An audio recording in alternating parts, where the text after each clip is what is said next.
Welcome back to our channel. నేను మీ మాదిరి. జీవితంలో 2 చాలా ఉచితంగా, హాయిగా దొరికేస్తాయండి లైఫ్‌లో. కానీ వాటి విలువ తెలుసుకోకుండా వాటిని గనక మీరు పోగొట్టుకున్నారంటే మరలా వెనక్కి తిరిగి రావు.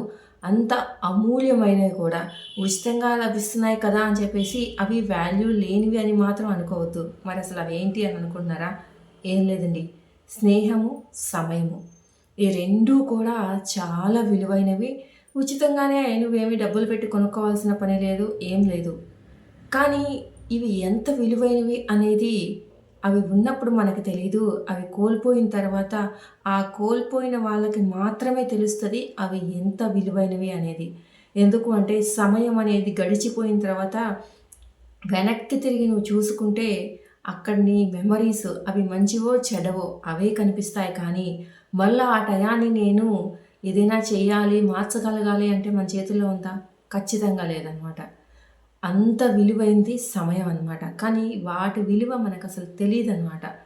సమయాన్ని పోగొట్టుకుంటున్న కొద్దీ మనం ఎంత కోల్పోతున్నామో, ఆ టైం అనేది ఎంత ఇంపార్టెంటో, ఏ టైంలో ఏం చేయాలో అది చేయరా అని అందుకే పెద్దవాళ్ళు చెప్తూ ఉంటారనమాట. మరీ చిన్న వయసులోనూ చేయకూడదు. మరీ పెద్ద వయసులోనూ చెయ్యలేకపోయాము అనుకున్నయి ఇంకా పెండింగ్ పెడుతూ ఆపకూడదనమాట.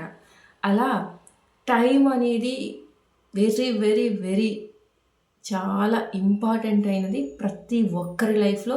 ఎవరు కూడా చాలా ఈజీగా తీసుకునేది మాత్రం సమయం కాదనమాట. కాబట్టి ఎప్పుడూ కూడా సమయాన్ని సద్వినియోగం చేసుకోండి.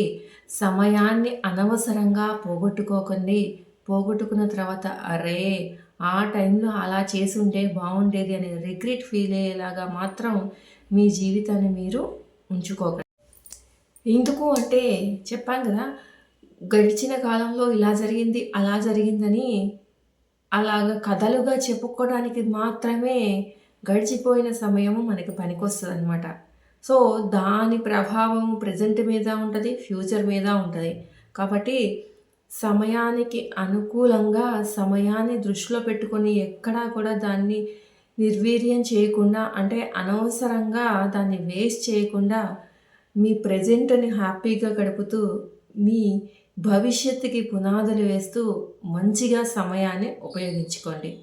ఇకపోతే స్నేహం. స్నేహం అనేది కూడా నువ్వు డబ్బులిచ్చి ఏం కొనుక్కో.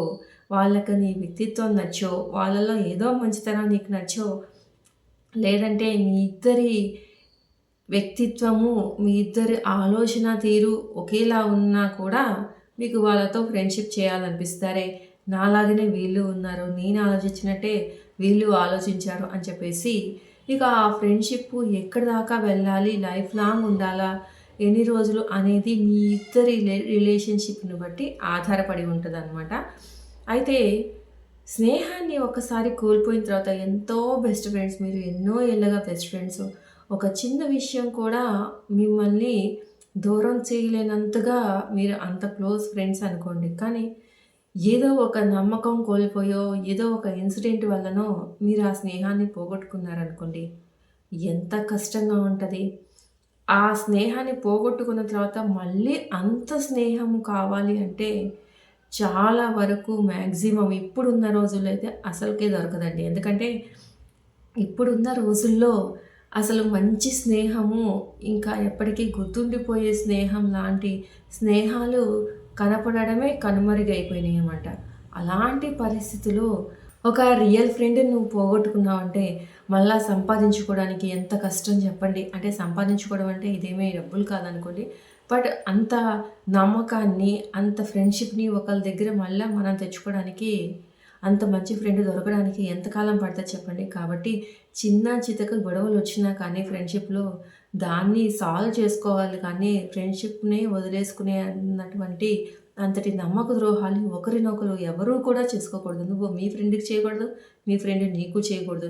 నిన్ను మీ ఫ్రెండ్ కోల్పోయినా, నువ్వు మీ ఫ్రెండ్‌ని కోల్పోయినా కానీ ఒక మంచి స్నేహం పోయినట్టే కదా! కాబట్టి ఉచితంగా దొరుకుతున్నది కదా! సమయము మరియు ఫ్రెండ్‌షిప్ అని చెప్పేసి చిన్న చూపు చూడకండి. చాలా పెద్ద పీట వేస్తాయి. ఈ 2 కూడా మన జీవితంలో జ జీవితాన్ని అల్లకల్లోలము చేస్తాయి. జీవితాన్ని ఆనందమయంగా చేస్తాయి. ఏదైనా చేయగల సత్తా ఈ రెండిటికి ఖచ్చితంగా ఉందనమాట. ఇదండి ఈరోజు వీడియో కనుక నచ్చితే లైక్ చేయడం మర్చిపోవద్దు. మరి ఇలాంటి వీడియోస్ కోసం వెంటనే ఛానల్ సబ్స్క్రైబ్ చేసుకొని పక్కన బెల్ ఐకాన్ కూడా ప్రెస్ చేయండి. అప్పుడే నేను పెట్టే డైలీ నోటిఫికేషన్స్ మీ దాకా వచ్చేస్తాయి.